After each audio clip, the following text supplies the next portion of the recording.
গরু আমার দেখা আছে, আমার পকেটে টাকা আছে, আমি তাই ইনশাল্লাহ বলবো না। তোমার পকেটে টাকা নেই, তুমি ইনশাল্লাহ বলবো।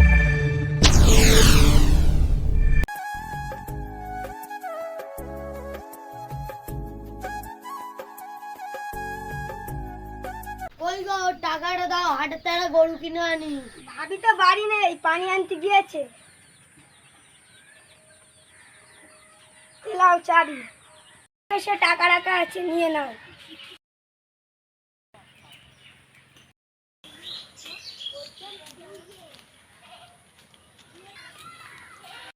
ওয়ালাইকুম ভাই, কোথায় যাচ্ছ?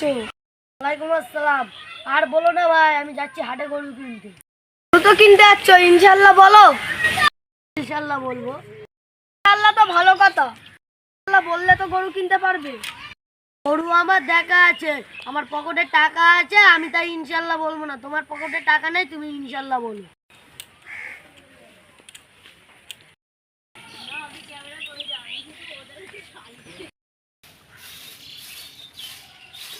ও ভাবি, ভাই কোথায়? ভাই গরুর কাছে আছে, চলো।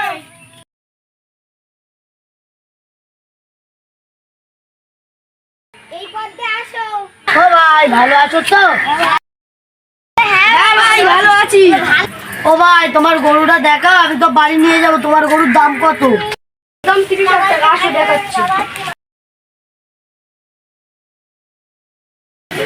ও বাবা ভাই, গরু তো আমার পছন্দ, আমার কাছে 20,000 টাকা আছে, হবে কি? ভাই লাস্ট দাম আমার 25,000 টাকা। আচ্ছা, আমি দিচ্ছি।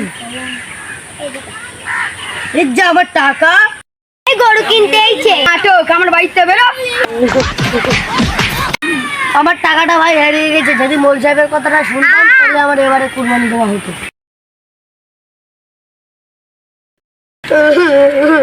টাকাটা কোথায় যে যাচ্ছ কেন?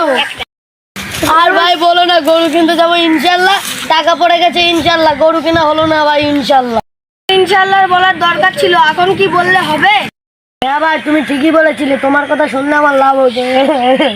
শোনো ভাই, আল্লাহ তো ক্ষমাশীল, আল্লাহর উপরে ভরসা রাখো, সব ঠিক করে দেবে। ভাই বাড়ি যাও। তো আমার টাকা দেখো ভাবি।